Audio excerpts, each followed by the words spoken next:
Every night, Isaiah Brooks walks the same stretch of beach, searching for anything that might help him keep his daughter fed and their little home safe. 3 years of raising her alone has taught him that miracles don't come easy, but sometimes the ocean gives back what it takes away. Tonight feels different as he walks the California coastline, where old mining towns once promised fortunes. The waves seem restless, pushing strange things onto the sand. When his boot kicks against something massive half buried in the wet shore, he stops and stares. It's a conch shell, bigger than anything he's ever seen, glowing softly in the fading light. He knows shells don't glow on their own, and they certainly don't grow to the size of a rain barrel. But when Isaiah looks closer and peers inside the spiraled chambers, what he sees will change everything he thought he knew about the world. Could this impossible discovery be the miracle he's been praying for, or something far more dangerous? Before we jump back in, tell us where you're tuning in from. And if this story touches you, make sure you're subscribed, because tomorrow I've saved something extra special for you, Isaiah. Brooks had never imagined that the sound of his daughter's laughter could carry both joy and heartbreak in equal measure. As he stood in the doorway of their modest cottage, watching 8-year-old Amara chase fireflies in their small garden, he touched the wooden cross hanging around his neck, the last gift his wife had carved for him before the fever took her 3 summers ago. The cottage sat on the outskirts of Seaview Bluffs, a weathered coastal town that had once thrived during California's gold rush, but now survived on fishing, salvage, and the stubborn hope that better times lay ahead. Their home was little more than 2 rooms and a lean-to kitchen, but Sarah had made it feel like a palace with her quilts, her herb garden, and the way she hummed while kneading bread. Now the walls seemed to echo with her absence, and Isaiah found himself talking to her photograph each night, asking for guidance he wasn't sure would ever come. The wooden cross she'd carved bore intricate details, tiny waves along its edges, and a small anchor at its base. "So you'll always remember that faith keeps us steady when the storms come," she'd whispered, as she placed it around his neck during her final days.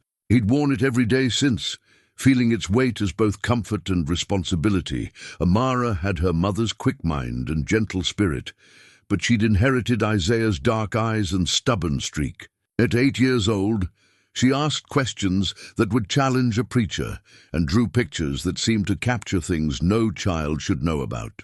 Her latest drawings, scattered across their kitchen table, showed strange sea creatures with human faces and underwater cities with towers that spiraled toward the surface. When Isaiah asked where such images came from, Amara would simply shrug and say, "Mama used to tell me stories about the deep places."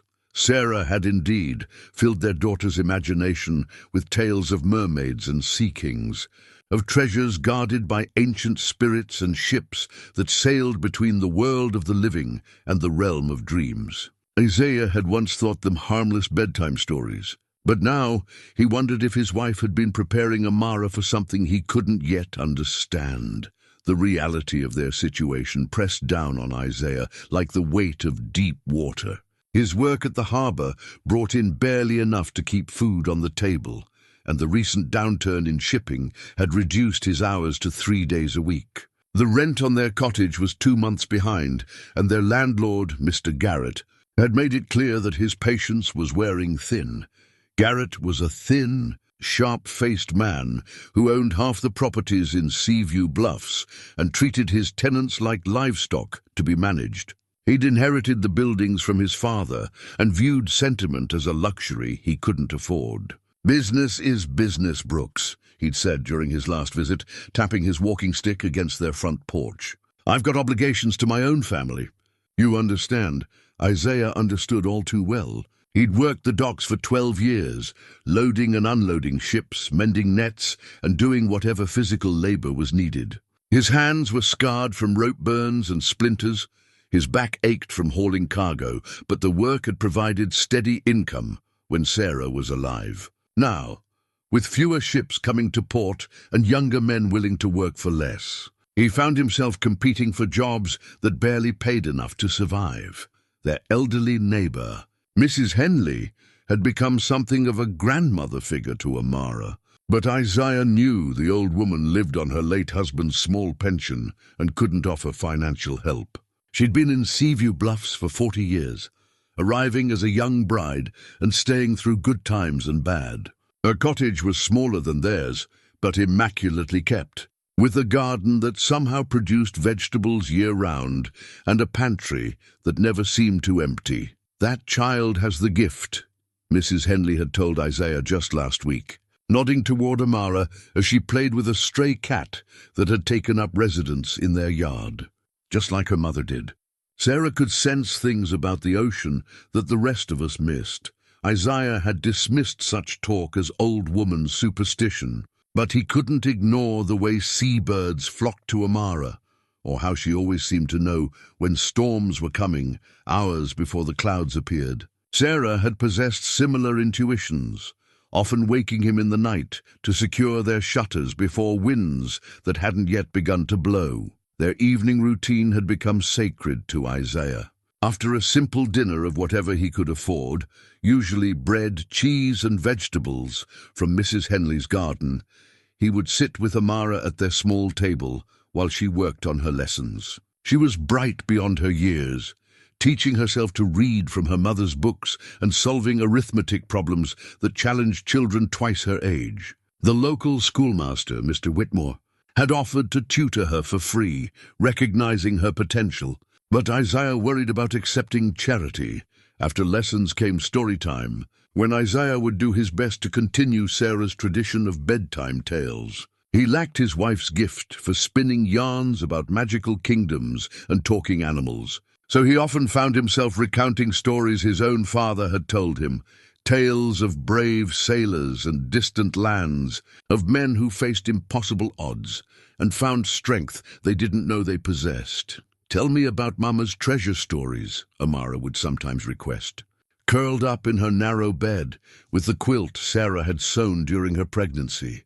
"Your Mama had quite an imagination," Isaiah would reply, tucking the covers around his daughter's small shoulders. "She believed the ocean kept secrets that were meant to help good people when they needed it most." "Do you think that's true, Papa?" Isaiah would pause at such moments, looking into eyes that held too much wisdom for their young face. "I think your Mama believed it, and that made it true for her. Maybe that's enough." After Amara fell asleep, Isaiah would step onto their small porch and listen to the waves crashing against the rocks below. The sound had once comforted him, but now it seemed to whisper of responsibilities he couldn't meet and promises he couldn't keep. This was when he would begin his solitary walks along the beach, searching for anything the tide might have left behind, driftwood to sell for kindling, bottles that could be returned for deposit, shells that tourists might purchase as souvenirs. The beach stretched for miles in both directions from Seaview Bluffs, bordered by rocky cliffs and dotted with tide pools that harbored small treasures.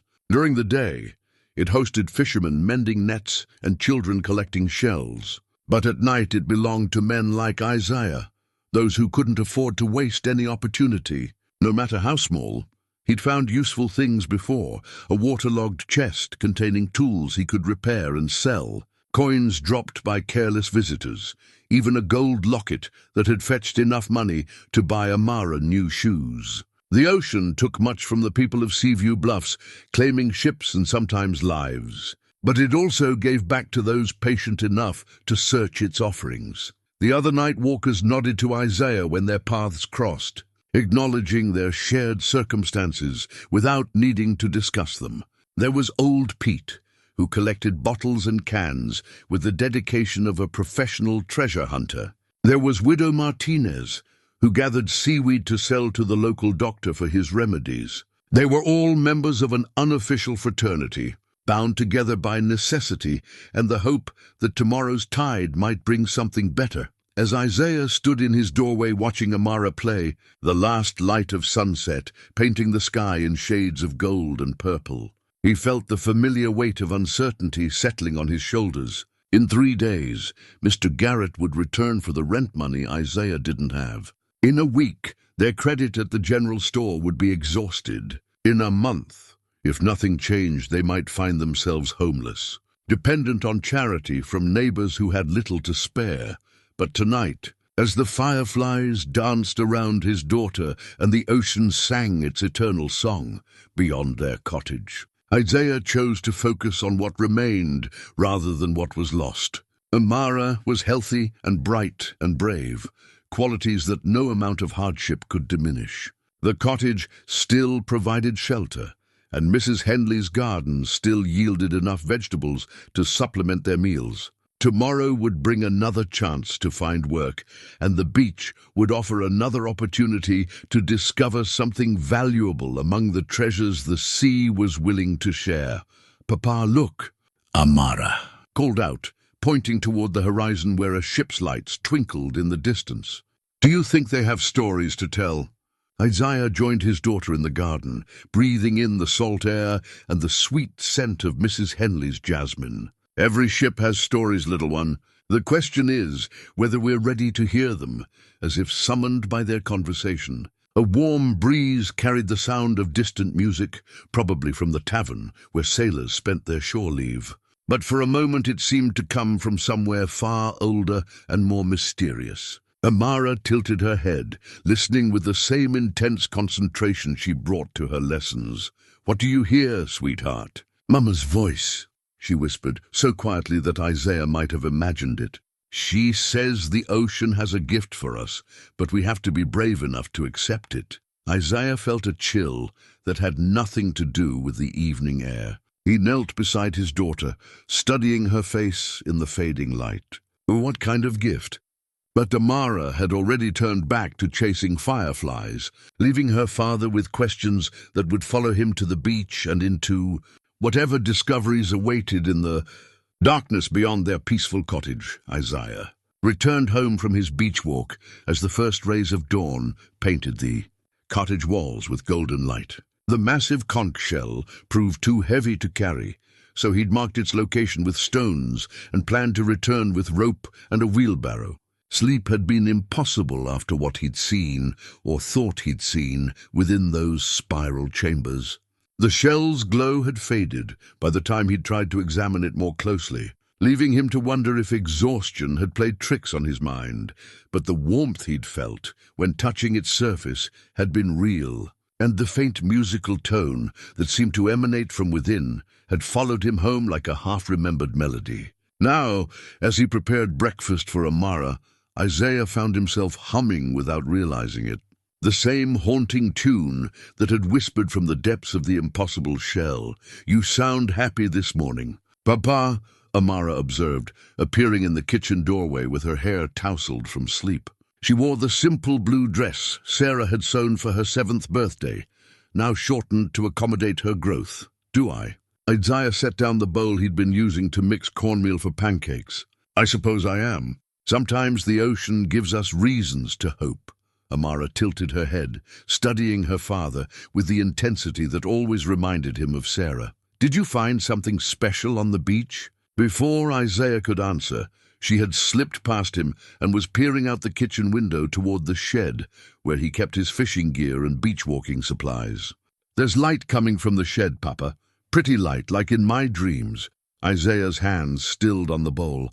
He'd stored nothing unusual in the shed, certainly nothing that could produce light. But when he looked where Amara was pointing, he could indeed see a soft, pulsing glow seeping through the gaps in the wooden walls. "Stay here," he told his daughter. But she was already pulling on her boots. "I want to see too." "Please, Papa. Mama always said the ocean's gifts were meant to be shared." Against his better judgment, Isaiah found himself nodding. There was something in Amara's voice, an eagerness mixed with recognition, as if she already knew what they would find. Together, they walked across the dewy grass to the shed, where the glow had intensified to the point where it seemed to breathe with its own rhythm. Isaiah lifted the heavy wooden latch and pulled open the door. Inside, the enormous conch shell sat exactly where he'd left it, after struggling to move it from the beach before dawn. But now, in the dim interior of the shed, its luminescence was unmistakable. The shell's surface rippled with colors that had no names. Deep blues that shifted to silver, greens that melted into gold, purples that seemed to contain the essence of twilight itself. "It's beautiful," Amara whispered, stepping closer without fear. "It's singing to me." Isaiah could hear it too, a low harmonic tone that seemed to resonate not in his ears, but in his bones. The sound was neither threatening nor entirely pleasant. It simply was, like the breathing of something vast and ancient. "Don't touch it yet," he cautioned. But Amara was already reaching toward the shell's opening. "It's warm, Papa, and it wants us to look inside." Her small hand disappeared into the spiral chamber, and immediately the glow intensified. "There's something here, something that belongs to us."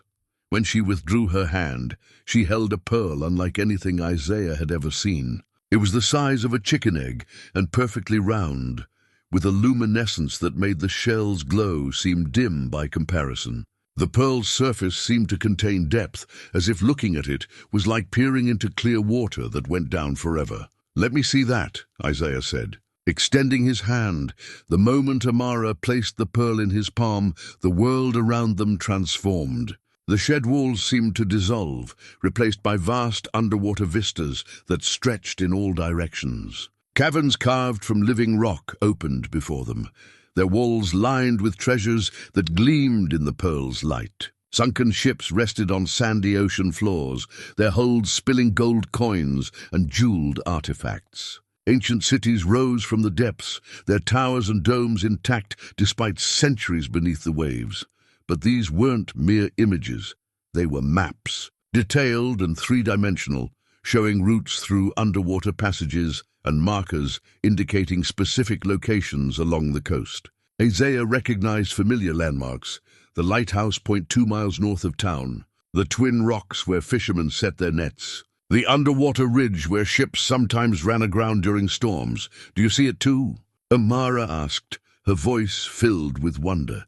"I see it," Isaiah confirmed, though seeing seemed inadequate to describe the experience. He felt drawn into the pearl's visions, as if he could step through the projections and find himself walking along those underwater passages. The sound of heavy boots on their porch broke the spell. Isaiah quickly closed his fist around the pearl, and the visions faded back to the ordinary reality of their storage shed. Through the cottage windows, they could see Mr. Garrett approaching their front door, his walking stick tapping against the wooden steps with sharp, impatient strikes. "Hide in here," Isaiah told Amara, gesturing toward the back corner of the shed. "Don't let him see the shell, and whatever happens, don't mention what we just saw." Mr. Garrett's voice carried clearly across the yard. "Brooks, I know you're here. Your chimney's smoking." Isaiah closed the shed door and walked to meet their landlord, trying to appear casual despite the pearl's weight in his pocket and the images still burning in his mind. Garrett stood on their porch in his expensive coat, his thin face set in the expression of a man conducting unpleasant but necessary business. "Good morning." "Mr. Garrett, you're up early." "Business doesn't wait for convenient hours," Garrett replied, pulling a folded paper from his coat. "I've brought an eviction notice. You have 1 week to settle your account or vacate the premises." Isaiah felt the pearl pulse warm against his leg. 1 week, 7 days to come up with 2 months' rent plus penalties, or lose the only home Amara had ever known. "I understand you have obligations, but surely we can work out some arrangement." "I've been more than patient, Brooks. The other tenants are starting to ask questions about fairness. I can't be seen playing favorites." Garrett's tone was not unkind, but it was final. 1 week? That's generous, considering." After Garrett left, Isaiah returned to the shed, where Amara waited beside the glowing conch shell. She looked up at him with eyes that held too much understanding for her age. 1 week isn't very long," she said quietly. "No, it isn't." Isaiah pulled the pearl from his pocket, studying its swirling depths. "But maybe it's long enough." That evening, after Amara had gone to bed, Isaiah spread his fishing charts across their kitchen table and tried to correlate them with the locations he'd seen in the pearl's visions. If those underwater chambers truly existed, and if they truly contained the treasures the images had shown, then perhaps there was a way to solve their immediate problems.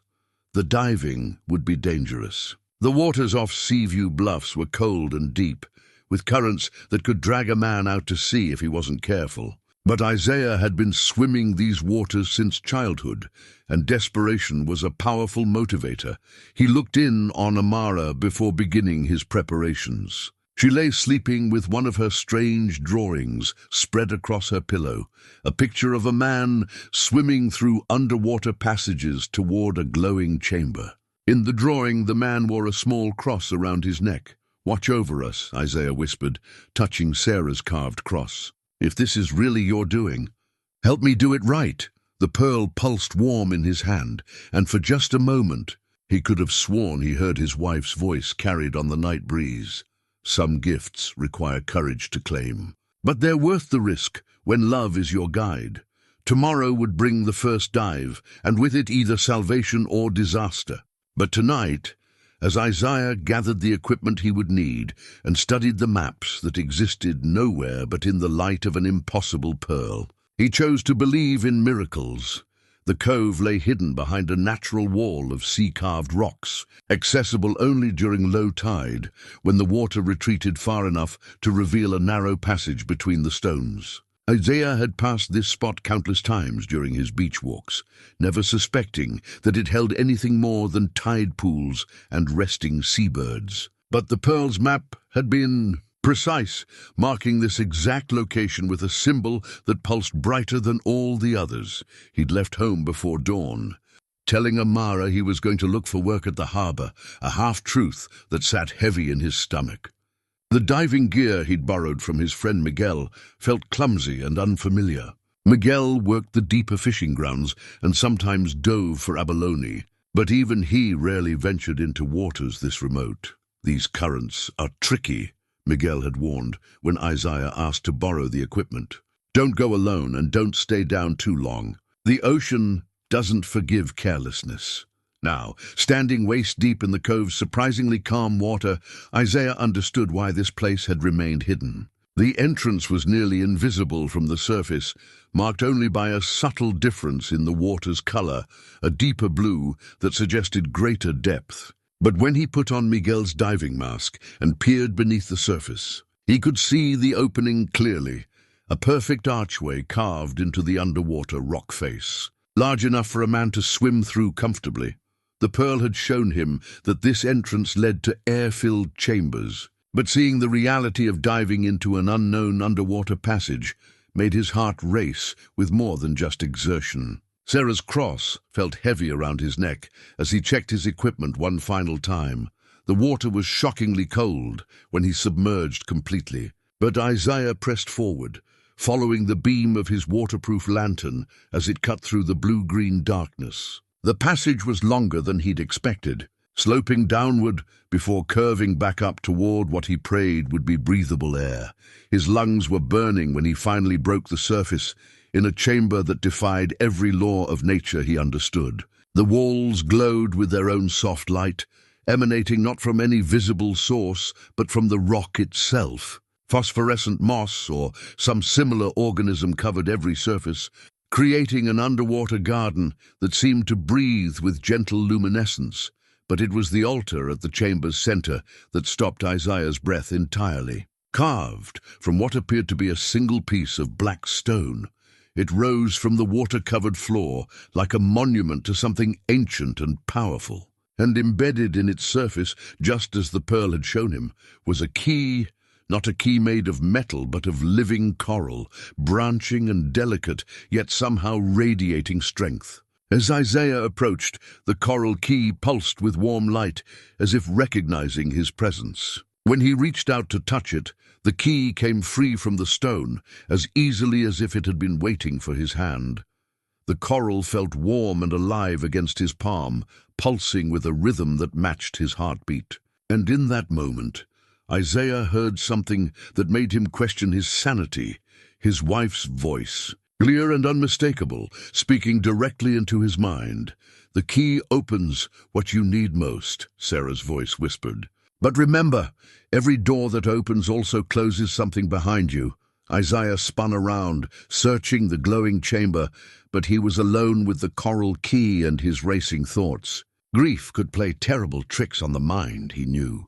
Perhaps the strange environment and the weight of their desperate situation had pushed him beyond the edge of rational thought. But the key in his hand was real, and when he turned toward the far wall of the chamber, he could see the door it was meant to unlock. Carved into the living rock and sealed with what appeared to be coral of the same type as the key, the door bore symbols that seemed to shift and change as he looked at them. Some resembled waves, others suggested the spiral pattern of shells, and still others looked like ancient writing in no language he recognized. Isaiah approached the door and pressed the coral key into the matching depression at its center. The reaction was immediate and overwhelming. The door dissolved, not opening like a hinged barrier, but simply melting away like morning mist, revealing a passage that glowed with golden light. Beyond lay a chamber that took his breath away. The walls were lined with niches, each containing treasures that gleamed in the golden radiance. Gold coins from a dozen different nations and time periods, jewelry that sparkled with gems he couldn't identify, silver bars stamped with marks that spoke of distant places and forgotten trades. But strangest of all, the treasure seemed to multiply when he wasn't looking directly at it, as if the chamber itself was generating wealth from some inexhaustible source. Isaiah approached the nearest niche and carefully removed a handful of gold coins. They were solid and real in his hands.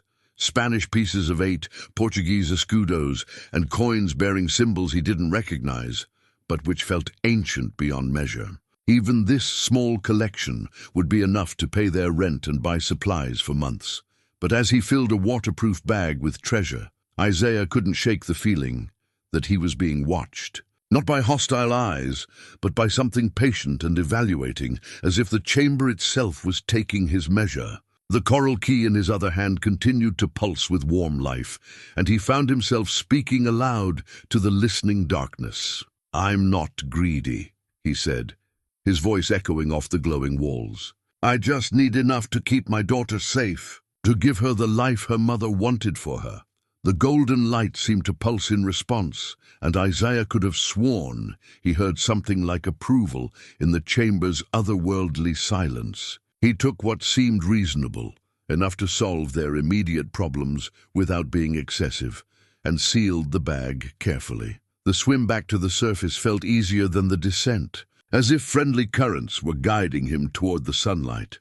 When he finally climbed onto the rocks of the hidden cove, Isaiah found himself laughing with relief and disbelief in equal measure. The treasure bag felt solid and real in his hands, proof that the impossible chamber hadn't been a hallucination brought on by oxygen deprivation.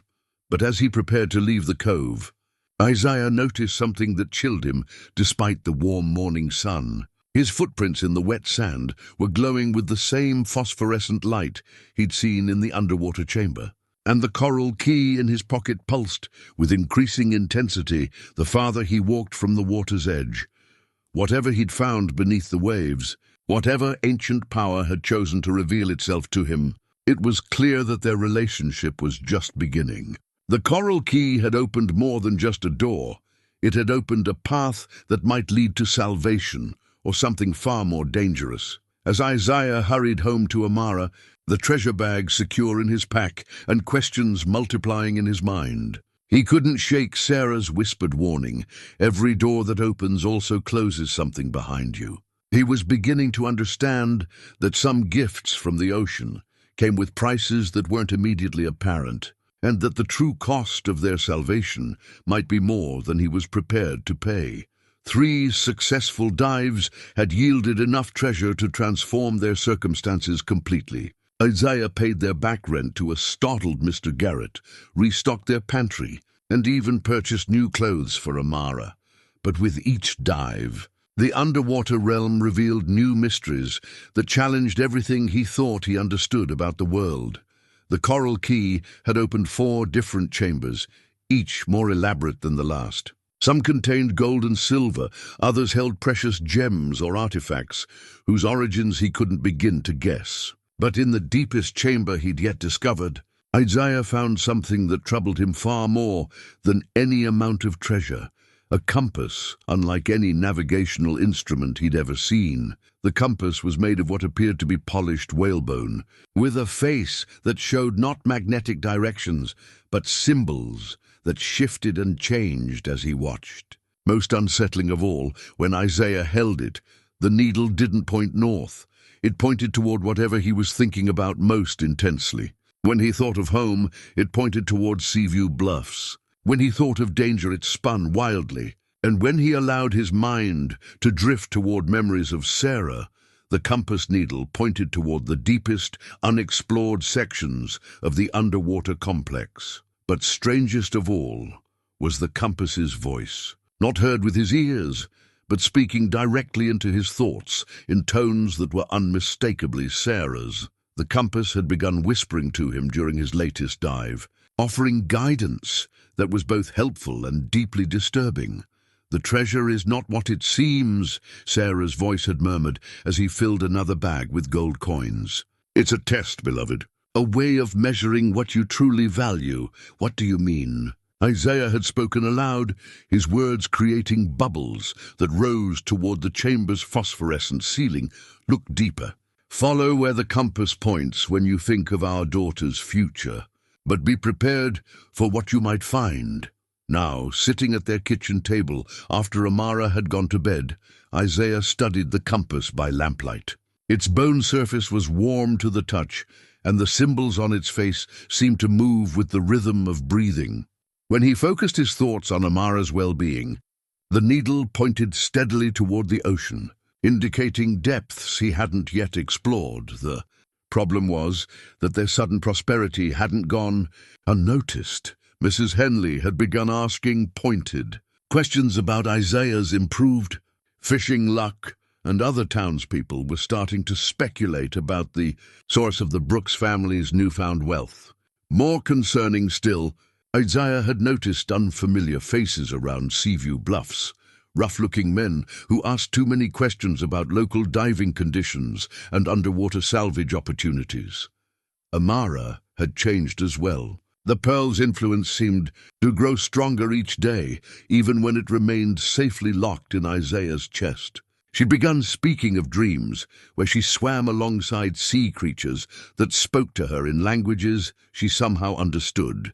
Her drawings had become even more elaborate and accurate, depicting underwater locations Isaiah hadn't yet discovered, but which proved real when he followed their guidance. "The fish tell me stories about the deep places," Amara had said that morning while sketching another impossible underwater vista. "They say there are guardians down there who have been waiting a long time for someone like us."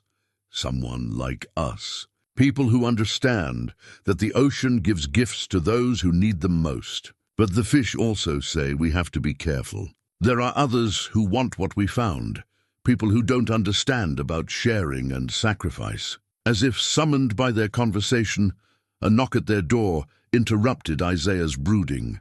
Through the window, he could see 3 men standing on their porch, strangers, with the sun-weathered look of career sailors, but none of the honest bearing of working fishermen. Isaiah tucked the compass into his shirt and answered the door, keeping one hand on the handle and his body blocking the entrance to their home. "Evening," said the tallest of the 3. A man with graying hair and scars that spoke of hard living. "Name's Voss. These are my associates, Kane and Dutch. We're new to your charming town, and we've heard some interesting stories about unusual finds along the beach." "Can't imagine what you mean," Isaiah replied evenly. "The beach gives up the usual things. Driftwood, bottles, sometimes coins dropped by careless tourists." Voss smiled, but the expression didn't reach his eyes. "See, that's interesting, because we've heard tell of more substantial discoveries. Treasures that require a man to get his feet wet, if you understand my meaning." The compass against Isaiah's chest grew warm, and he heard Sarah's voice whisper urgently in his mind. "Dangerous men. They've been following rumors up and down the coast. They know about the chambers." "I'm afraid you've been misinformed," Isaiah said, beginning to close the door. "Now, if you'll excuse me, it's getting late." Voss casually placed his boot against the doorframe, preventing it from closing. "We're patient men, Mr. Brooks, patient and persistent. We'll be staying in town for a while, getting to know the locals, learning about tides and currents. Amazing what a man can discover when he really applies himself. After the strangers left, Isaiah checked and double-checked their door locks, then looked in on Amara. She was sitting up in bed, the pearl somehow in her hands, despite being locked away in his chest. "The scary men are looking for our treasures," she said without preamble. "But they don't understand about the tests. The ocean won't give them what they want because their hearts are wrong." "How did you get that?" Isaiah asked, nodding toward the pearl. "It came to me when I needed it. The same way Papa's key comes to him when he needs to open doors." She held up her other hand, revealing a smaller version of his coral key. "Mine opens different doors. Doors in dreams and thoughts and memories." Isaiah sat on the edge of her bed, studying his daughter's face in the pearl's gentle glow. "Amara, I need you to tell me the truth. Do you know what's happening to us? Really happening?" She nodded solemnly. "Mama made a promise to the ocean spirits before she went to sleep forever. She asked them to take care of us when we needed help the most. The treasures are real, but they're also tests. We have to prove we're worthy of the gift, and if we're not worthy..." Amara's expression grew troubled. "Then the ocean takes back what it gave, and maybe more besides. The scary men have tried to steal from the deep places before. That's why they look so hungry and angry. The ocean won't trust them anymore." That night, as Isaiah prepared his diving gear for what he sensed would be a more dangerous expedition, the compass pointed steadily toward the deepest section of the underwater complex. Sarah's voice whispered constantly now, no longer offering comfort, but urgent warnings about choices that lay ahead and prices that would eventually come. "Do. The final test is coming," her voice murmured as Isaiah studied the pearl's latest visions. "You'll have to choose between the treasures and something far more precious. I pray you'll choose wisely, my love, because some mistakes can't be undone."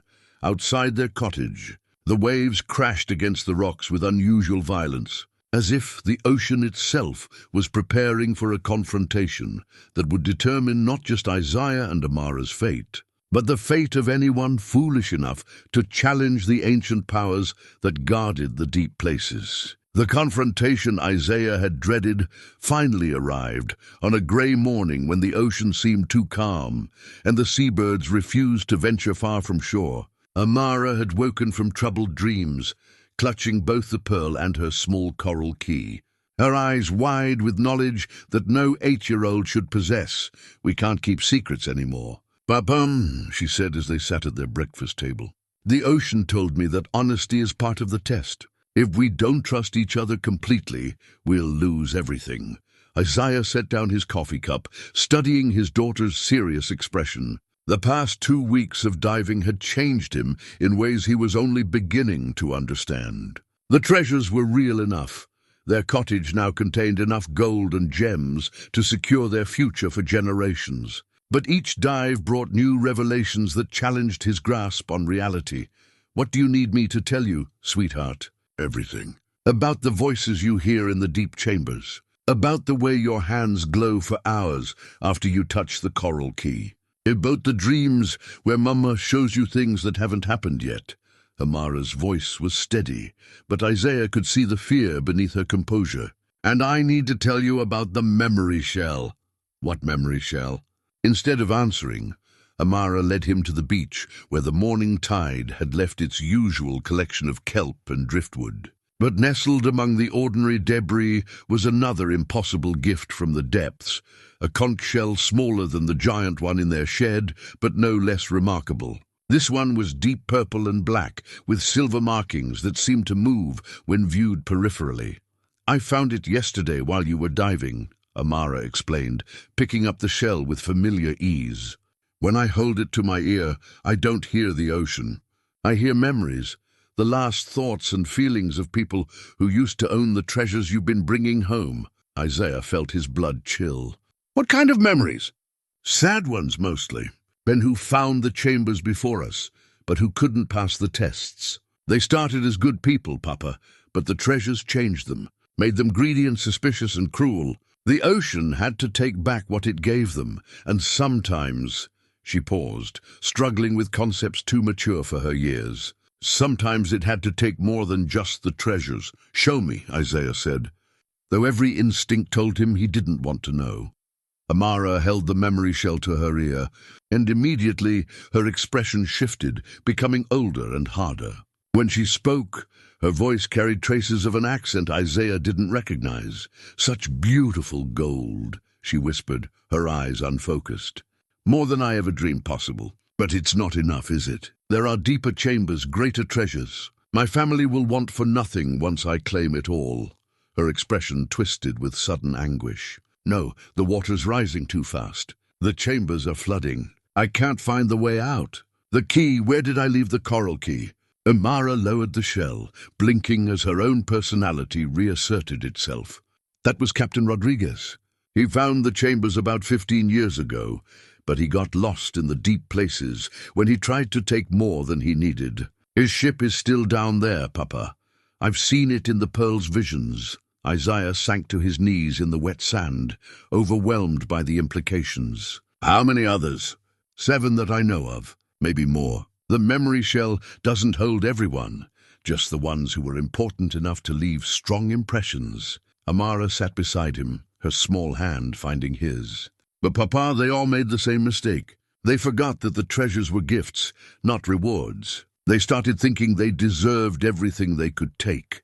The weight of responsibility settled on Isaiah's shoulders like a physical burden. He'd been thinking of the treasures as salvation, but what if they were actually a trap designed to test his character?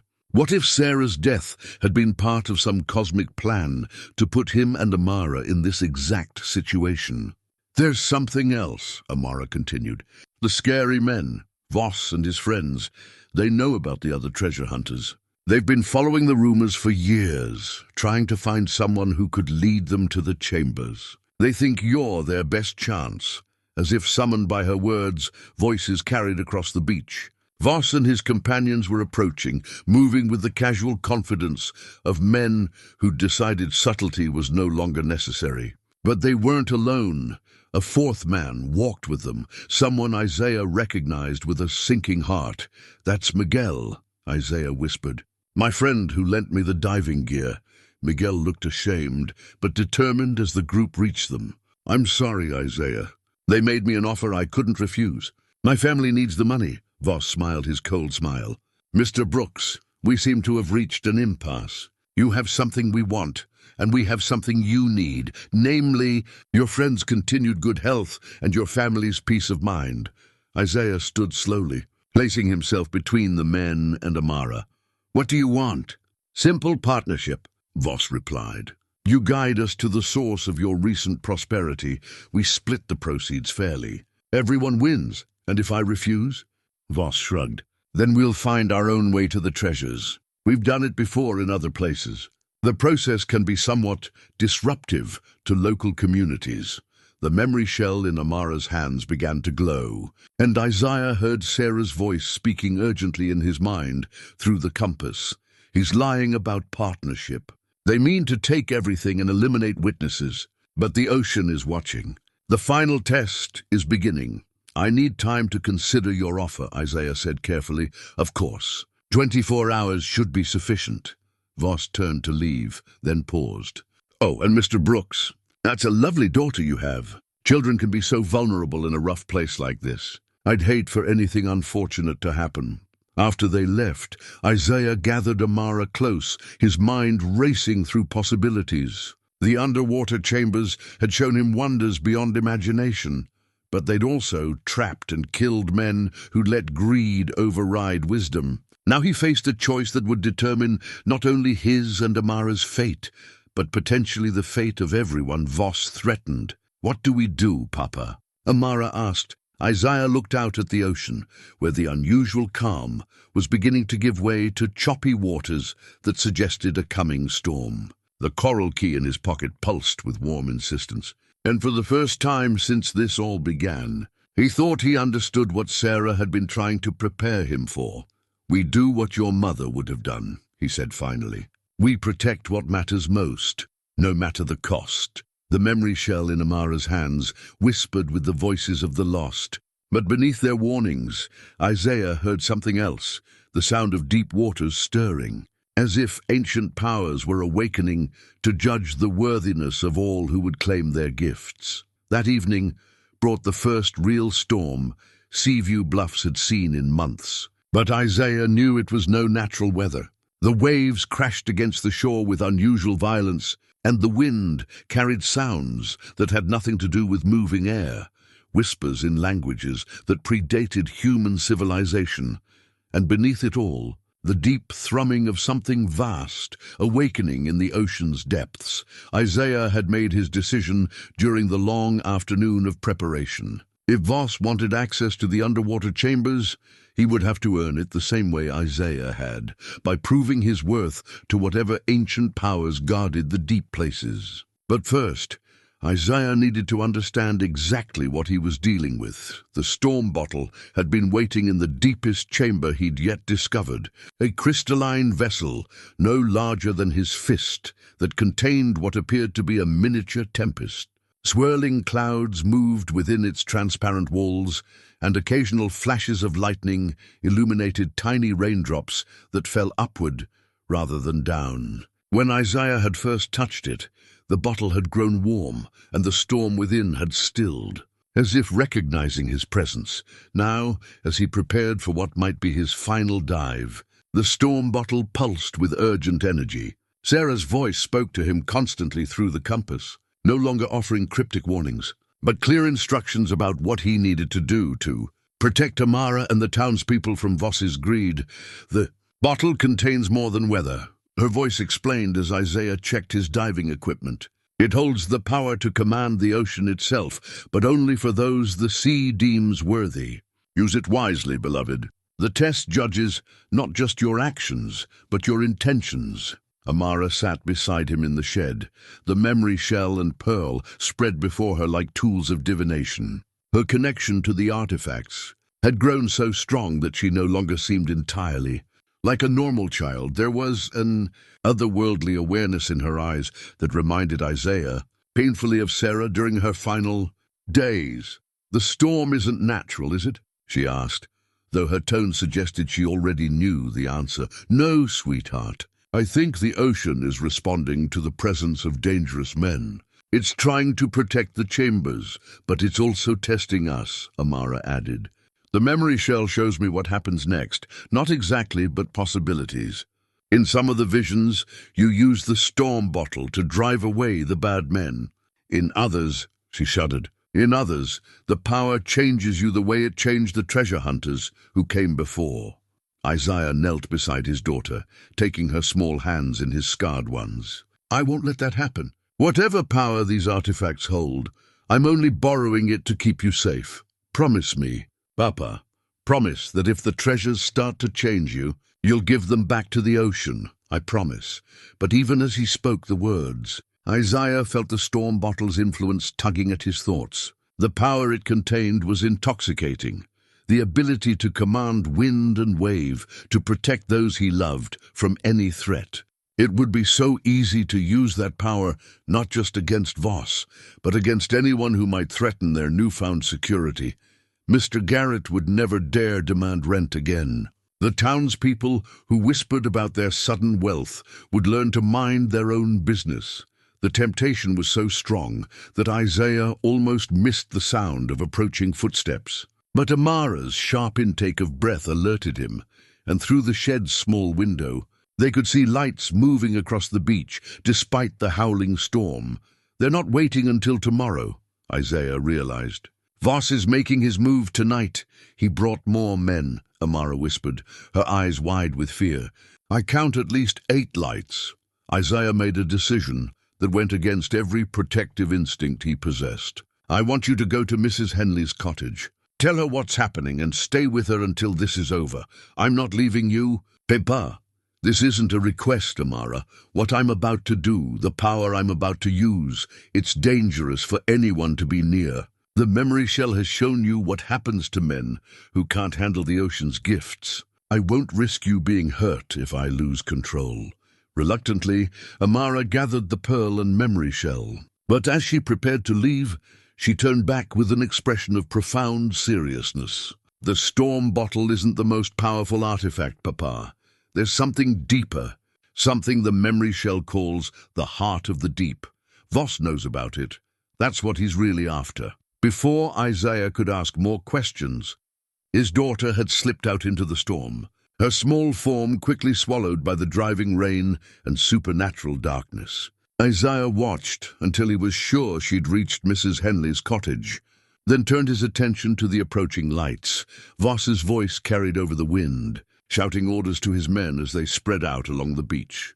They were equipped with diving gear and waterproof lanterns, clearly prepared for an underwater expedition, regardless of the weather conditions. Isaiah gripped the storm bottle and felt its power flow through him like liquid lightning. For a moment, he understood what it meant to command the forces of nature. Every wave, every gust of wind, every flash of lightning responded to his will. He could sink Voss's boats, create whirlpools that would drag the treasure hunters to the bottom of the ocean, summon winds that would drive them far from Seaview Bluffs. But Sarah's voice cut through the intoxication of power. Remember the test, beloved. It judges not just what you do, but why you do it. Choose protection over revenge, wisdom over might. Instead of unleashing the storm bottle's full fury, Isaiah used its power with surgical precision. Fog rolled in from the deep ocean, thick and impenetrable, hiding the entrance to the underwater chambers. Currents shifted subtly, making the water treacherous for anyone who didn't know its secrets intimately. The wind howled with voices that spoke of ancient guardians and the price of disturbing sacred places. Most of Voss's men retreated in the face of the supernatural storm, but Voss himself pressed forward with 2 companions, their lights cutting through the fog as they searched for the passage to the underwater realm. Impressive display. "Mr. Brooks," Voss called out, his voice somehow carrying clearly despite the wind. "But weather magic won't save you forever. We know you're here, and we know where the treasures are hidden. Surrender now, and we'll make this quick and painless." Isaiah emerged from the fog like a figure from legend, the storm bottle glowing in his hand and Sarah's cross catching the supernatural lightning. For a moment, he looked like something more than human, a guardian appointed by the ocean itself to protect its ancient secrets. "The chambers aren't for men like you," he said, his voice carrying the authority of deep waters. "Leave now, while the sea is still willing to let you go." Voss laughed, but there was uncertainty in the sound. "You think you're the first to find those underwater caves? I've been tracking stories like yours for 20 years. In the end, they all lead to the same place. Men who thought they were special, who thought they were chosen. They all learned better." The storm bottle pulsed in Isaiah's hand, and he realized that Voss was right about one thing. This confrontation would determine who was truly worthy of the ocean's gifts. But the test wasn't about power or worthiness in the way either of them expected. It was about sacrifice, and the choice between what we want and what we need. The revelation came not from the storm or the artifacts, but from the mirror Isaiah discovered in the deepest chamber he'd yet reached. The underwater passage had opened before him like a flower blooming in reverse, revealing a circular room whose walls were covered in symbols that seemed to shift and breathe in the phosphorescent light. At the room's center stood an ancient mirror, its surface not reflecting light but absorbing it, creating a darkness that seemed to contain infinite depth. When Isaiah looked into the mirror, he expected to see his own reflection distorted by the supernatural properties of the deep places. Instead, he saw his soul laid bare, every motivation, every fear, every hidden desire exposed with painful clarity. But more than that, he saw the truth about Sarah's death and the real reason the artifacts had chosen to reveal themselves now. Sarah stood beside him in the mirror's vision, not as he remembered her during her final illness, but radiant and healthy, surrounded by the same phosphorescent glow that filled the underwater chambers. She was speaking with figures Isaiah couldn't quite make out, beings of light and water that seemed ancient beyond human comprehension.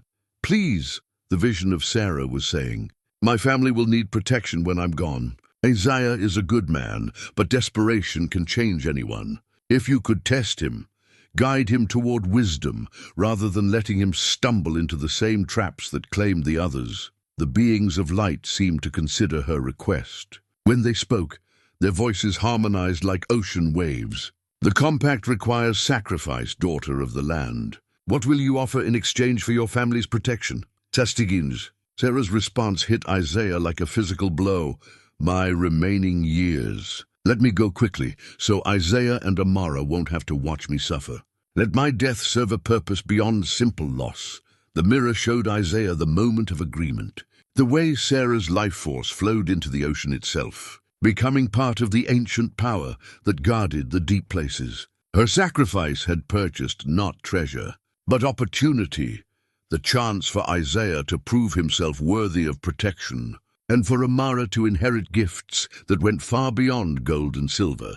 But the mirror wasn't finished with its revelations. As Isaiah watched in growing horror, the reflection shifted to show Voss in another underwater chamber, one Isaiah had never seen. The treasure hunter was holding an artifact that pulsed with malevolent red light, a crystalline heart the size of a man's fist that seemed to beat with its own rhythm. The heart of the deep, Isaiah whispered, remembering Amara's warning. The mirror showed him Voss's history with the artifact, how he'd discovered it years ago in a sunken temple off the coast of Mexico, how its power had let him command sea creatures and underwater currents, but how the ocean had eventually judged him unworthy and stripped the heart's power from him. Voss had spent the intervening years tracking down other sites where similar artifacts appeared, always seeking to reclaim the supernatural authority he'd lost. But unlike Isaiah, who had stumbled upon the chambers through desperation and love, Voss understood the true nature of what he was seeking. The artifacts weren't just magical tools. They were tests created by ancient powers to identify those worthy of becoming guardians of the ocean's secrets, pass the tests, and inherit responsibilities that spanned generations. Fail and face consequences that extended far beyond simple death. The mirror's final revelation was the most devastating of all. It showed Isaiah himself, but not as he was now. This was a possible future, a path he might choose if he let the artifact's power corrupt him. In this vision, Isaiah stood in the deepest chamber, surrounded by treasures beyond imagination. But his eyes held the same cold hunger that marked Voss.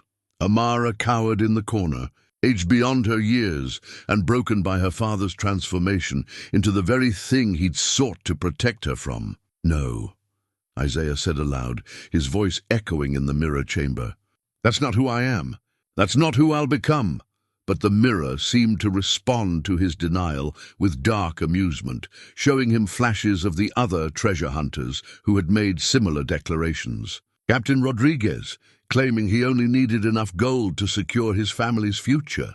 The merchant Blackwood, insisting he would use the artifact's power only for noble purposes. All of them had started with pure intentions. All of them had eventually fallen to the temptation of absolute power over the forces of nature. The mirror's surface began to ripple like disturbed water, and Sarah's voice spoke directly from its depths, not the comforting whispers he'd been hearing through the compass, but her actual spirit, speaking with the authority of one who had made the ultimate sacrifice. Isaiah, my love, you're seeing what could be, not what must be. The choice is still yours to make, but understand what you're choosing between. The artifacts offer power beyond imagination, but they demand wisdom beyond human limits. Every man who has failed this test believed he was different, believed he was strong enough to resist corruption. What am I supposed to do? Isaiah asked the mirror. Voss will kill innocent people to get what he wants. If I don't stop him, then stop him, Sarah's reflection replied. But remember that how you stop him matters more than whether you succeed. The ocean judges not just your actions, but the state of your heart when you take them. The mirror showed him one final vision, the heart of the deep pulsing in Voss's hands as he commanded an army of sea creatures, using them to terrorize coastal towns, until their inhabitants revealed the locations of other artifact sites. The treasure hunter had learned to weaponize the ocean's own guardians. turning them against the innocent in service of his greed. But the vision also showed something else, a way to break Voss's connection to the heart permanently, using the very power the man sought to steal. The process would require Isaiah to sacrifice his own claim to the artifacts, giving up not just the treasures, but any future protection they might offer. As Isaiah turned away from the mirror, he found himself face to face with Voss himself. The treasure hunter had somehow navigated the underwater passages despite the storm, and his eyes held the red glow of the heart's influence. "Impressive chamber," Voss said conversationally, water dripping from his diving gear. "Though I have to say that mirror shows rather disturbing images. Did you enjoy seeing your potential future? How long have you been watching? Long enough to understand what we're really dealing with here. These aren't just treasure chambers, are they? They're testing grounds, designed by something ancient and powerful to select guardians for oceanic forces beyond human comprehension." Voss pulled the heart of the deep from his pack, and its red glow filled the chamber with pulsing light. "I failed the test once, but I've learned from that mistake. This time, I won't let sentiment or conscience interfere with what needs to be done." Isaiah realized with growing dread that Voss's connection to the heart had given him access to the same knowledge the mirror provided. The treasure hunter knew about Sarah's sacrifice, knew about the true nature of the artifacts, and knew exactly what Isaiah would have to give up to stop him. "You can't win," Voss continued, the heart's glow intensifying. "Even if you're willing to sacrifice everything to defeat me. I've learned to use the ocean's own power against its chosen guardians. Watch." The heart pulsed, and Isaiah felt something fundamental shift in the underwater realm. The phosphorescent walls dimmed, and the warm presence that had guided him through his dives suddenly felt cold and distant. Voss was somehow severing Isaiah's connection to the protective forces that had kept him safe during his explorations. "The heart grants dominion over all lesser artifacts," Voss explained with satisfaction. "Your coral key, your compass, even that storm bottle you're so fond of, they're all subject to my authority now. The only question is whether you'll surrender peacefully or force me to demonstrate the full extent of my power." But as Voss spoke, Isaiah heard something the treasure hunter had missed, Sarah's voice, speaking not through the artifacts but through the mirror itself, which remained untouched by the heart's influence. "The mirror shows truth, beloved. Look again and see what he doesn't want you to know." Isaiah looked back into the mirror's depths and saw the real reason Voss had come alone to confront him. The heart of the deep was burning out, its power fading after years of misuse. Voss needed the other artifacts not just to increase his power, but to sustain the connection that kept the heart functional. Without them, he would lose everything, and the ocean would finally be free to exact its long-delayed justice for his crimes against its sacred places. The final test wasn't about choosing between power and sacrifice. It was about recognizing that sometimes the greatest victory comes from refusing to fight at all. Isaiah's return to the surface brought him face to face with a nightmare scenario. Voss had not come alone as he'd claimed. His men had spread throughout Seaview Bluffs, taking strategic positions that gave them control over the entire town. Worse, they'd taken hostages. Mrs. Henley stood on the beach with 3 of Voss's men, her usually immaculate appearance disheveled and her face etched with worry. Beside her, Miguel knelt in the wet sand, with his hands bound, blood trickling from a cut on his forehead. But most devastating of all, Amara stood between 2 larger men, her small frame dwarfed by their hulking presence. "Ah, there you are," Voss called out, emerging from the water with the heart of the deep glowing in his hands. The artifact's red light seemed to pulse with malicious satisfaction, and Isaiah could feel its influence pressing against his consciousness like a physical weight. "I trust your underwater exploration was enlightening?" Isaiah's hand moved instinctively toward the storm bottle, but Voss raised the heart with a knowing smile. "I wouldn't recommend it. The heart has a rather unpleasant effect on those who oppose it directly. Ask your friend Miguel about that." Miguel looked up with pain-filled eyes. "I'm sorry, Isaiah. I tried to warn Mrs. Henley, but they were already there." They knew exactly where to find everyone. How? Isaiah demanded, though part of him already suspected the answer. Voss gestured toward the cottage, where a familiar figure stood in the doorway. Mr. Garrett, their landlord, his thin face wearing an expression of guilty defiance. Business is business. Brooks, Garrett called out, echoing his earlier words about rent and obligations. Mr. Voss made me an offer for information about your recent activities. A man has to look out for his own interests. The betrayal hit Isaiah like a physical blow, but Amara's voice cut through his shock and rage. It's okay. Papa, she said, her words carrying clearly despite the distance. Mrs. Henley explained some things to me while we were waiting. The ocean has been preparing for this moment for a long time. Isaiah looked more closely at his elderly neighbor and realized that her worry wasn't just about their immediate danger. There was something else in her expression, recognition, as if she'd seen this scenario play out before. Mrs. Henley, Isaiah called out, what did you tell my daughter? The old woman straightened her shoulders, and for a moment her careworn face reflected a strength that seemed to come from deep reserves of experience. I told her the truth, Isaiah. About the last time the artifacts appeared in Seaview Bluffs. 40 years ago, when I was young and foolish enough to think I could claim them for myself. The revelation struck Isaiah like lightning. Mrs. Henley had been a guardian candidate, had faced the same tests and choices that now confronted him. But she'd survived where others had failed, which meant she knew something crucial about defeating men like Voss. The heart of the deep isn't invincible, Mrs. Henley continued, raising her voice so everyone on the beach could hear.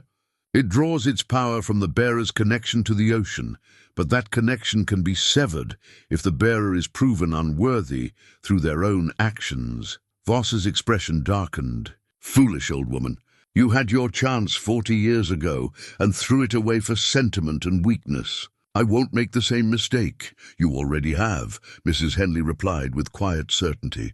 The moment you took hostages, you violated the most fundamental rule of the deep places. The ocean protects the innocent, and those who threaten innocence forfeit any claim to its gifts. Isaiah felt a shift in the atmosphere, subtle but unmistakable.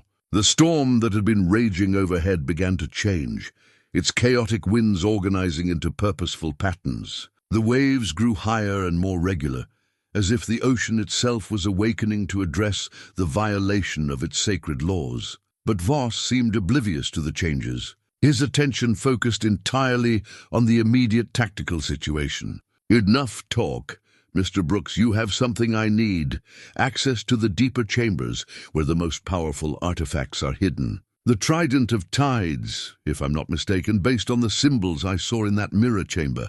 Isaiah's heart sank. The trident was real. He'd seen it in his latest vision from the Pearl, resting in a temple-like chamber deeper than any he'd yet reached. According to the images, it possessed power that dwarfed even the heart of the deep, capable of controlling not just local weather but entire oceanic systems. I won't help you claim something that dangerous, Isaiah said. Of course you will, Voss replied, nodding to his men. One of them pressed a knife against Amara's throat, while another did the same to Mrs. Henley, because the alternative is watching. Everyone you care about dies slowly and painfully. While I search for the trident, myself, Isaiah felt the storm bottle pulse with aggressive energy, urging him to unleash its power against the men threatening his family. The coral key grew warm in his pocket, offering access to passages that could potentially outflank Voss's position. Even Sarah's compass whispered tactical advice, showing him the positions of all the enemies and suggesting strategies for defeating them. But Mrs. Henley's words echoed in his mind. The heart draws its power from the bearer's connection to the ocean, but that connection can be severed if the bearer is proven unworthy through their own actions. There had to be a way to turn Voss's own greed against him, to make the treasure hunter violate the ocean's laws so thoroughly that the heart would reject him entirely. All right, Isaiah said, making his choice. I'll take you to the trident. But I have conditions. You're hardly in a position to negotiate. Actually, I am. You need me alive and cooperative to reach the deepest chambers. The passages are too dangerous for someone without proper knowledge of their defenses. Kill the hostages, and I have no reason to help you. Keep them alive, and I'll guide you to power beyond your wildest dreams." Voss studied Isaiah's face, clearly weighing the sincerity of the offer. The heart of the deep pulsed with darker light, and Isaiah realized the artifact was somehow reading his intentions, searching for deception or hidden strategies. "The heart tells me you're planning something," Voss said slowly. "But it also shows me that you genuinely believe you can reach the trident." "Very well, I accept your conditions with one modification. The girl comes with us." "Absolutely not. She's connected to the artifacts in ways even you don't fully understand. I've seen how they respond to her presence, how the pearl shows her visions that would blind an adult mind. She's not just your daughter, Mr. Brooks. She's a natural conduit for oceanic power. I may need that connection to claim the trident safely." Isaiah looked at Amara, seeing his own fear reflected in her young eyes. But beneath the fear was something else, determination, and a knowledge that seemed far too mature for her age. "Papa," she said quietly, "it's okay. I understand what needs to happen. Mama explained it to me through the pearl. Sarah spoke to you directly. She said the final test requires all of us to be present. You, me, and the man who would steal what doesn't belong to him. She said sometimes the greatest treasures can only be protected by those willing to risk everything to keep them from the wrong hands." Voss gestured impatiently. "Touching family reunion, but we're losing tide. The deeper chambers can only be accessed during specific tidal conditions, and the next window opens in 2 hours. We leave now, or wait another 6 hours for the next opportunity." As they prepared for what would likely be a one-way journey to the ocean's deepest secrets, Isaiah found himself thinking about the men whose memories lived in Amara's shell. Each had started with noble intentions. Each had believed himself strong enough to resist corruption. And each had ultimately failed the tests that determined worthiness to guard the ancient powers. But those men had faced their trials alone, driven by individual desires and personal fears. Isaiah had something they'd lacked. People he loved more than his own life. People whose safety mattered more than any treasure or power the ocean could offer. The storm overhead was building towards something unprecedented, and beneath the waves, Isaiah could sense vast movements as forces older than human. Civilization prepared to judge the worthiness of all who would claim dominion over the deep. Places, Mrs. Henley caught his eye as they prepared to enter the water, and her slight nod conveyed a message of encouragement that transcended words. She'd faced this choice 40 years ago and found the strength to make the right decision. Now it was Isaiah's turn to prove that love could triumph over greed, and that some treasures were too dangerous to claim, even if refusing to claim them meant losing everything. The final descent was about to begin, and with it, a confrontation that would determine not just the fate of Isaiah's family, but the future of everyone who might one day be tempted by the ocean's most dangerous gifts. The temple chamber lay at the bottom of an underwater chasm so deep that Isaiah's diving lantern could barely penetrate its depths. The water here felt different, thicker, more alive, charged with an energy that made his skin tingle and his thoughts sharpen to supernatural clarity. Beside him, Amara swam with impossible grace for a child her age, guided by the pearl's glow and protected by some force that allowed her to breathe underwater as easily as if she were walking on land. Voss followed behind them, the heart of the deep blazing like a malevolent star in the darkness. His 2 remaining men, Kane and Dutch, flanked them with underwater weapons, their faces grim behind diving masks. The others had been left on the surface to guard the hostages, but Isaiah knew that what happened in this deepest chamber would determine the fate of everyone above. The temple itself defied rational explanation. Carved from living rock and coral, it rose from the ocean floor like a monument to powers that predated human civilization. Its walls were covered in symbols that seemed to move when viewed peripherally, and phosphorescent creatures swam through its corridors as if they were guardians appointed to watch over the sacred space. At the temple's heart, Exactly as the pearl's visions had shown, stood the trident of tides. The temple chamber lay at the bottom of an underwater chasm so deep that Isaiah's diving lantern could barely penetrate its depths. The water here felt different, thicker, more alive, charged with an energy that made his skin tingle and his thoughts sharpen to supernatural clarity. Beside him, Amara swam with impossible grace for a child her age, guided by the pearl's glow and protected by some force that allowed her to breathe underwater as easily as if she were walking on land. Voss followed behind them, the heart of the deep blazing like a malevolent star in the darkness. His two remaining men, Kane and Dutch, flanked them with underwater weapons, their faces grim behind diving masks. The others had been left on the surface to guard the hostages, but Isaiah knew that what happened in this deepest chamber would determine the fate of everyone above. The temple itself defied rational explanation. Carved from living rock and coral, it rose from the ocean floor like a monument to powers that predated human civilization. Its walls were covered in symbols that seemed to move when viewed peripherally, and phosphorescent creatures swam through its corridors as if they were guardians appointed to watch over the sacred space. At the temple's heart, exactly as the pearl's visions had shown, stood the trident of tides. The weapon, for weapon it surely was, floated in a column of water that spiraled upward through the chamber's center, rotating slowly as currents moved around it in impossible patterns. Made of what appeared to be crystallized starlight and ocean foam, the trident pulsed with power that made Isaiah's bones ache and his vision blur. Simply looking at it directly was almost unbearable, like staring into the heart of a hurricane. But surrounding the trident's resting place were the guardians Mrs. Henley had mentioned, spectral figures that Isaiah now recognized as the spirits of previous treasure hunters who had failed their final test. Captain Rodriguez was there, his ghostly form still bearing the wounds that had killed him when the chambers flooded. The merchant Blackwood floated nearby, his eyes reflecting the endless greed that had consumed his soul. Others drifted in the supernatural currents, all of them watching the new arrivals with expressions of warning and regret.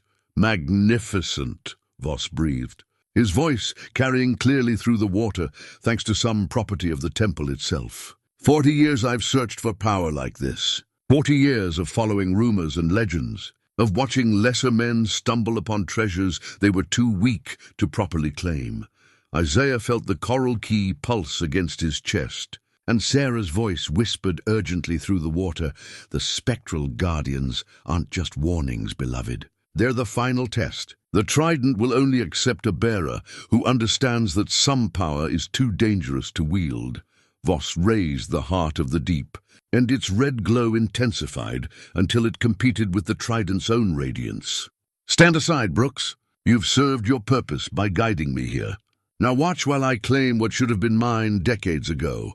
But as Voss approached the spiraling column, the spectral guardians began to move. They didn't attack, instead they surrounded him, their ghostly voices creating a harmony that spoke of ancient laws and cosmic balance. "Turn back," Captain Rodriguez's spirit intoned. "The trident's power corrupts all who claim it for selfish ends. I learned too late. Let my fate be your warning. The ocean gives its gifts to protect life, not to dominate it," added Blackwood's shade. "I forgot that truth and paid the ultimate price."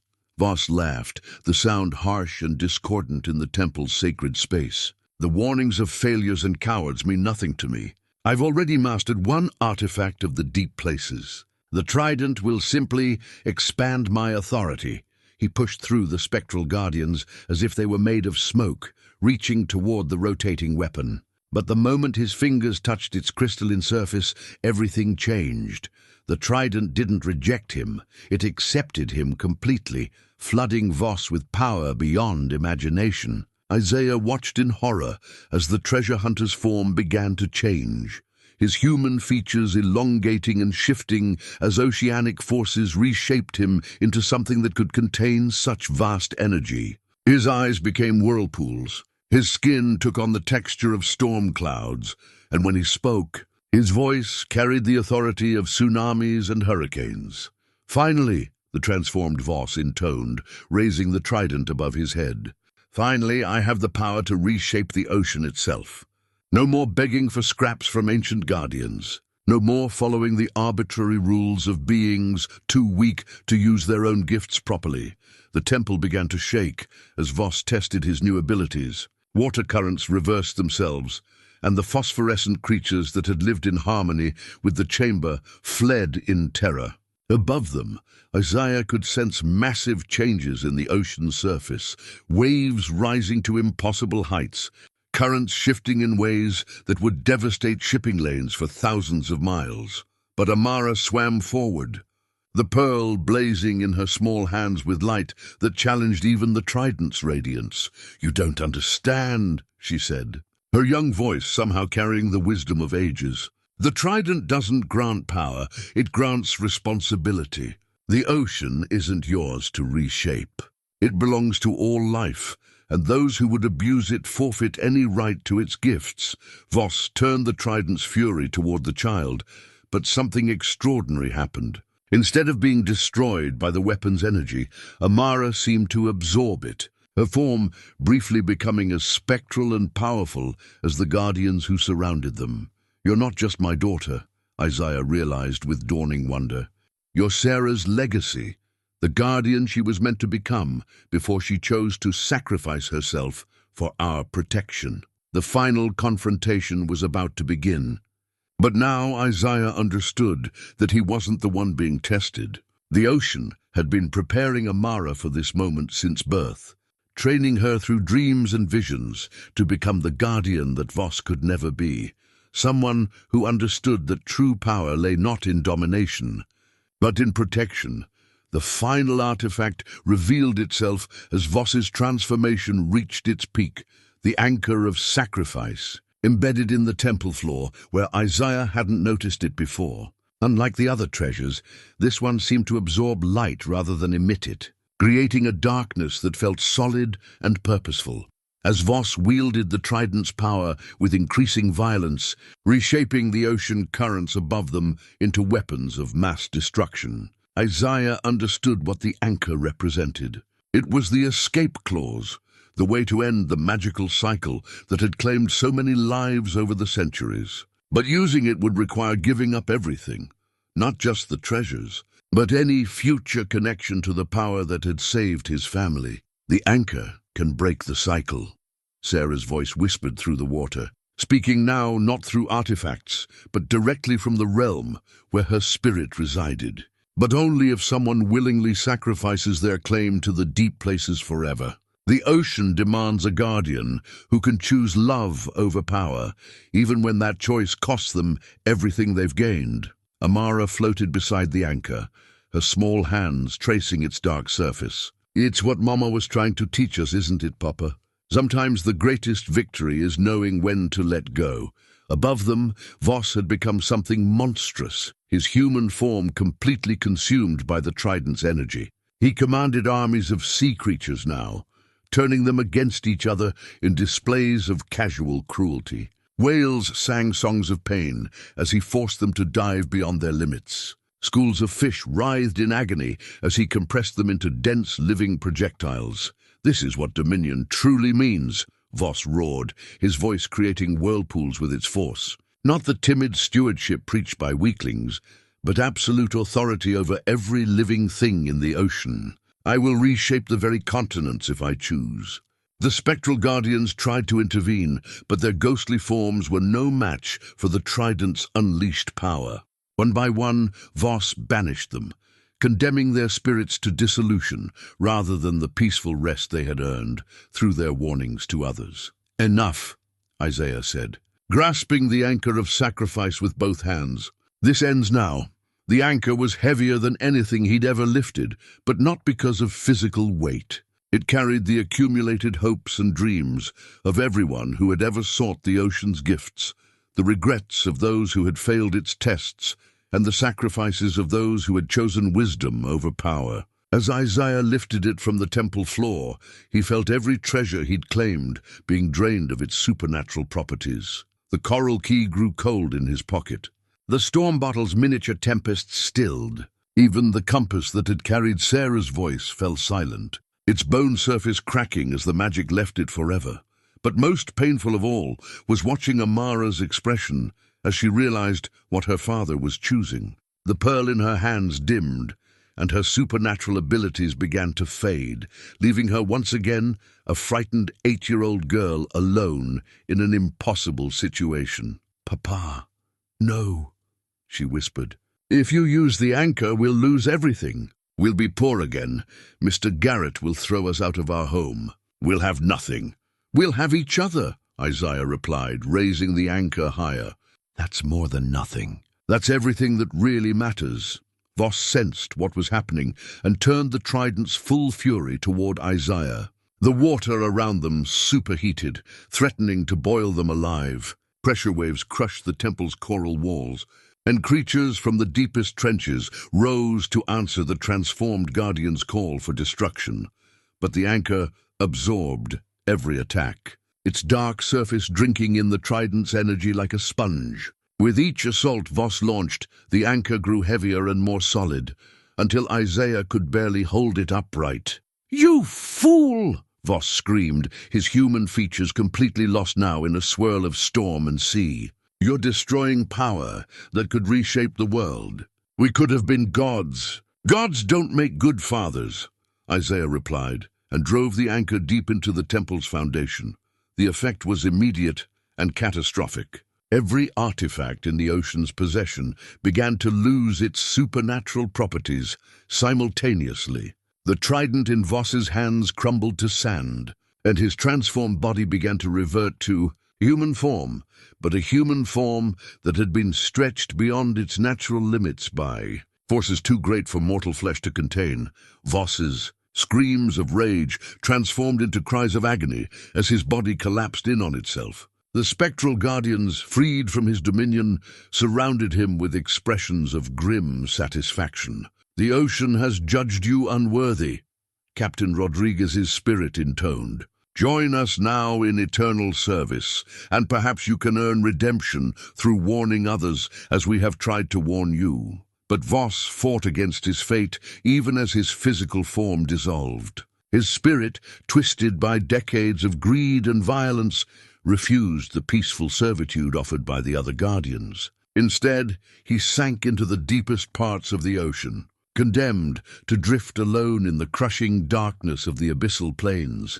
As the temple began to collapse around them, Isaiah grabbed Amara and swam desperately toward the surface. Behind them, the anchor continued its work, draining centuries of accumulated magic from the deep places. The underwater chambers sealed themselves, the passages became impassable, and the treasures that had tempted so many men dissolved back into ordinary sand and rock.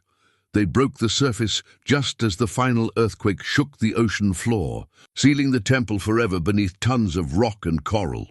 Above them, the supernatural storm was dissipating, leaving only natural weather patterns and the promise of calmer seas ahead. But as they floated in the normal, non-magical water, Isaiah realized the full cost of his choice. They were alive, but they were also exactly where they had started, a poor single father and his daughter, with no resources and no supernatural protection against a world that cared nothing for their struggles. 3 months after the final storm, Isaiah Brooks stood on the deck of the small fishing boat he and Amara had built together, watching the sun set over waters that no longer held supernatural secrets. The boat was crude by professional standards, rough planks held together with honest nails and sealed with tar that smelled of hard work rather than magic. But it floated true, and it had earned them enough money from fishing guides and tourist excursions to pay their rent and keep food on their table. The giant conch shell still sat in their cottage, but it was just a shell now, beautiful in its natural way, but no longer glowing with otherworldly light. Isaiah had kept it as a reminder of the choices they'd made and the prices they'd been willing to pay. Sometimes in the evening light, he could almost convince himself that it still hummed with distant music, But he knew that was just wishful thinking and the sound of wind through its chambers. Amara had adapted to their return to ordinary life with the resilience of childhood. But Isaiah often caught her staring at the ocean with an expression of profound loss. She no longer drew pictures of underwater kingdoms, and her dreams were the normal dreams of an 8-year-old, filled with ponies and playmates rather than ancient guardians and impossible treasures. "Do you ever regret it, Papa?" she asked as they secured their fishing lines for the night. "Giving up the magic?" Isaiah considered the question carefully. Their life was harder now in many ways. They counted every penny, darned their clothes instead of buying new ones, and sometimes ate bread and cheese for dinner because it was all they could afford. But their difficulties were honest ones, earned through ordinary work and solved through ordinary effort. "No," he said finally, "I don't regret it. The magic was beautiful, but it wasn't ours to keep. We were just borrowing it for a while, and every loan eventually comes due." Mrs. Henley had become a constant presence in their lives, helping with Amara's lessons and sharing vegetables from her mysteriously productive garden. She'd never spoken directly about her own encounter with the ocean's gifts 40 years earlier. But sometimes Isaiah caught her looking at the water with the same expression of loss and relief that he recognized in his own reflection. "She made the same choice you did," Amara had observed one evening. "That's why her garden always grows so well.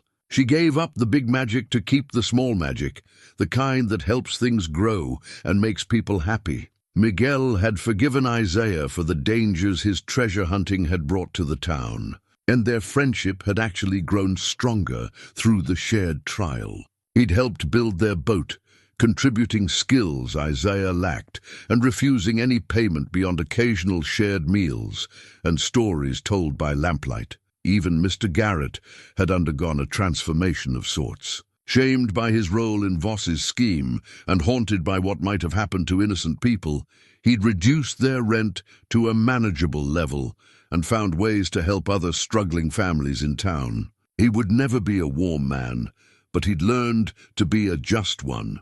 The other treasure hunters who had worked with Voss had scattered after their leader's disappearance, but not before word spread along the coast about the dangers of seeking supernatural treasures in the deep places. Isaiah occasionally heard stories of men who claimed to have found glowing shells or mysterious artifacts, but these tales always ended the same way, with the treasures crumbling to dust when touched, as if the ocean had withdrawn its gifts from the world entirely. The anchor didn't just end our connection to the magic, Isaiah had explained to Amara.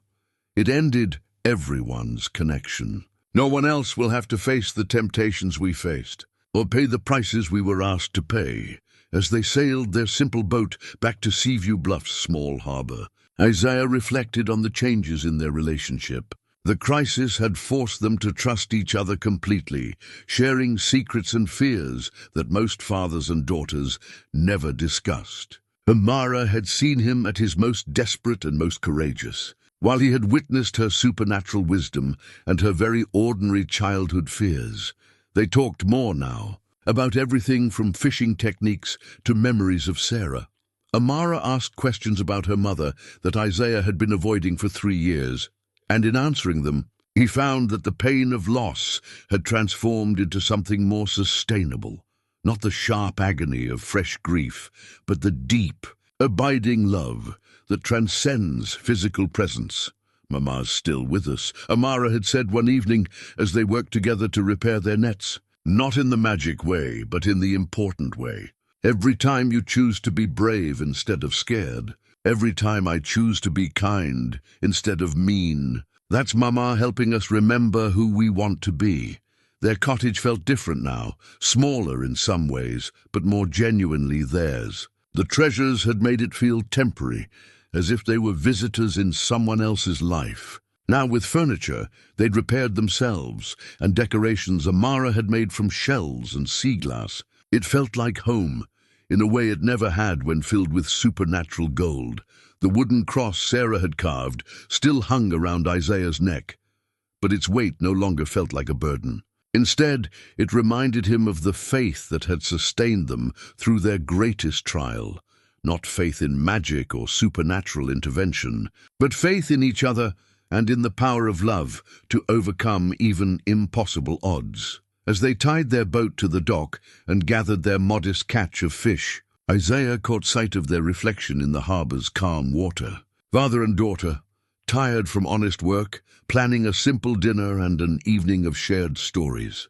They looked ordinary, poor, even, but there was something in their expressions that spoke of hard-won wisdom and unshakable bonds. "Tomorrow we should check the tide pools," Amara suggested as they walked home. "Mrs. Henley says the tourists like to buy pretty shells, and we could use the extra money." "That sounds like a fine idea," Isaiah agreed, swinging their bucket of fish between them. "Just shells, though. If we find anything that glows or whispers or grants wishes, we're throwing it right back where we found it."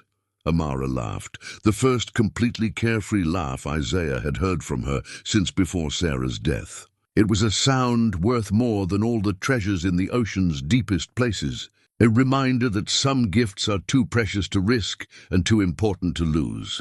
Behind them, the waves lapped peacefully against the shore, singing their eternal song to anyone wise enough to listen without asking for anything in return.